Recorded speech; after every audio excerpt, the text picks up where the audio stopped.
اور میں یہ چاہتا ہوں کہ دین اسلام کی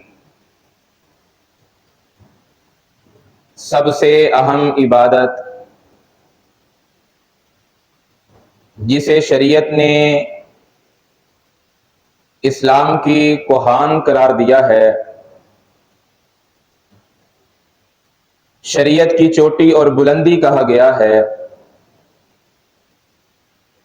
اس کے متعلق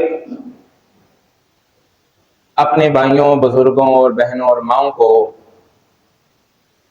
موٹیویٹ کروں، دین اسلام کی تعلیمات اور رمضان المبارک کے ایک اہم پیغام کی طرف توجہ مبذول کرواؤں۔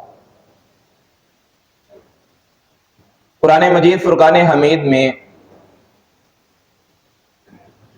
بے شمار آیہ مبارکہ بلکہ اس موضوع پر مستقل بنیاد پر چند ایک سورہ مبارکہ اللہ رب العالمین نے اپنے حبیب پیغمبر کے قلب اطہر پہ نازل فرمائی، اور رمضان المبارک جس طرح ہمیں تقوی و پرہیزگاری، للہیت، زہد و ورع اور دنیا سے بے رغبتی کا درس دیتا ہے، اسی طرح رمضان المبارک ہمیں اعلاء کلمات اللہ، جذبہ جہاد، شوق جہاد اور راہ فی سبیل اللہ میں اپنی جان کا نذرانہ پیش کرنے کی بھی ترغیب دلاتا ہے۔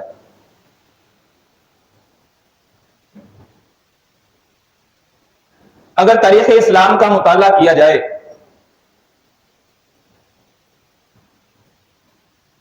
تو ہمارے سامنے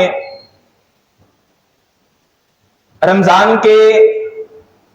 صیام و قیام کے ساتھ ساتھ میدان کارزار میں مسلمانوں کی مسلسل جدوجہد نظر آتی ہے۔ سب سے پہلے ہجرت مدینہ کے بعد جب مدینہ المنورہ میں مسلمانوں کا پہلا رمضان تھا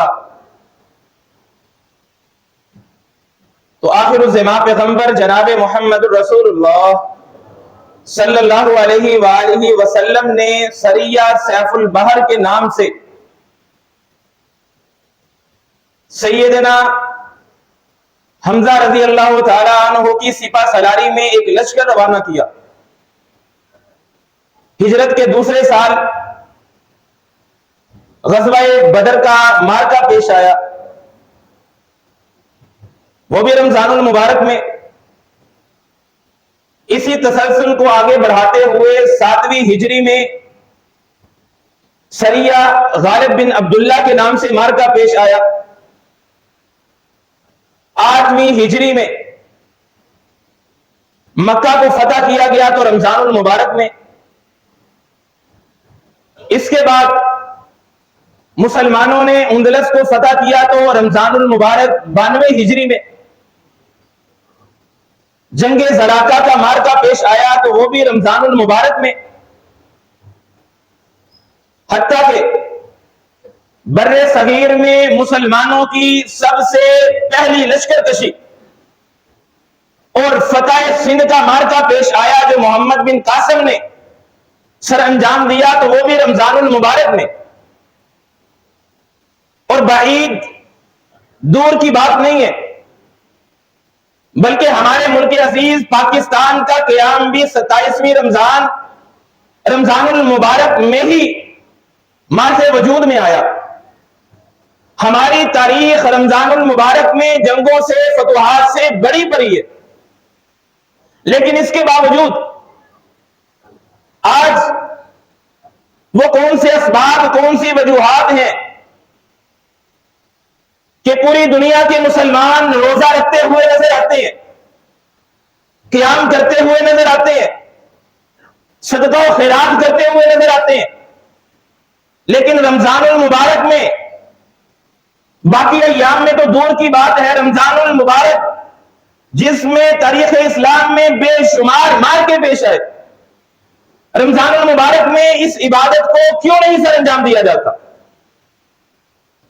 اور رمضان جہاں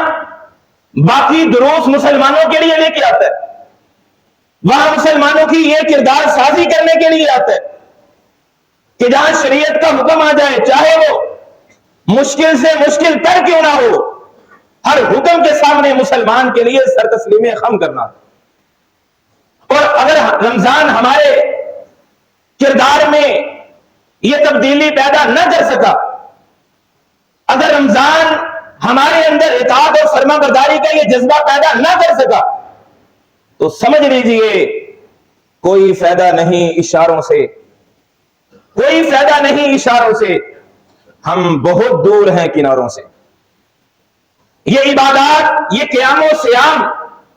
یہ صدقہ و خیرات بھی سوالیہ نشان کے دائرے میں آ جاتی ہیں۔ اور نبی علیہ الصلوۃ والسلام صحابہ کرام کے لیے اللہ رب العالمین نے اپنے پیغمبر کو براہ راست حکم دیا تھا، اے میرے حبیب پیغمبر، یا ایھا النبی حرض المؤمنین علی القتال، یہ مومنوں کو قتال کے لیے ابھاریے، ان کے اندر جذبہ جہاد پیدا کیجیے، شوق جہاد ان کے دلوں میں موجزن ہونا چاہیے۔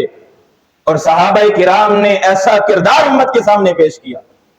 مصور کھینچ وہ نقشہ جس میں یہ صفائی ہو، مصور کھینچ وہ نقشہ جس میں یہ صفائی ہو، ادھر فرمانے محمد ہو، ادھر گردن جھکائی ہو، صلی اللہ علیہ وسلم۔ رمضان یہ کردار پیدا کرنے کے لیے آتا ہے۔ اور جب بدر کا معرکہ پیش آنے والا تھا، مسلمانوں کو وہم و گمان بھی نہیں تھا کہ ہمارا مقابلہ، ہمارا ٹاکرا ہمارے دشمن سے ہونے والا ہے۔ یہ تو تجارتی قافلے کو ڈرانے کے لیے، دھمکانے کے لیے نکلے تھے، ساز و سامان بھی نہیں تھا، جنگ کی تیاری بھی نہیں تھی، بچے بوڑھے نوجوان اپنے اپنے جذبے کے ساتھ نکلے تھے۔ جب سرے راہ درمیان میں پہنچے تو اللہ رب العالمین نے جبریل امین کو قتال اور جہاد کا حکم دے کے نازل فرما دیا۔ جبریل میرے محبوب پیغمبر کو حکم دو کہ مسلمانوں کو لڑائی اور جہاد کے لیے تیاری کرنے کا حکم دے دے۔ اور جب آپ نے مہاجرین و انصار کے نوجوانوں کو جمع کیا اور آپ نے ان کی آراء کو طلب کیا، آپ نے پوچھا مہاجروں سے، اے مہاجروں، اللہ نے مجھے جہاد کا حکم دیا ہے، میں اس بات کو سمجھ سکتا ہوں کہ تم لڑائی کی نیت سے نہیں نکلے ہو، تم جنگ کرنے کی نیت سے اپنے گھر بار کو چھوڑ کے نہیں آئے ہو، لیکن اللہ کا حکم آیا ہے کہ میرے راستے میں یوم الفرقان کے لیے تیار ہو جاؤ۔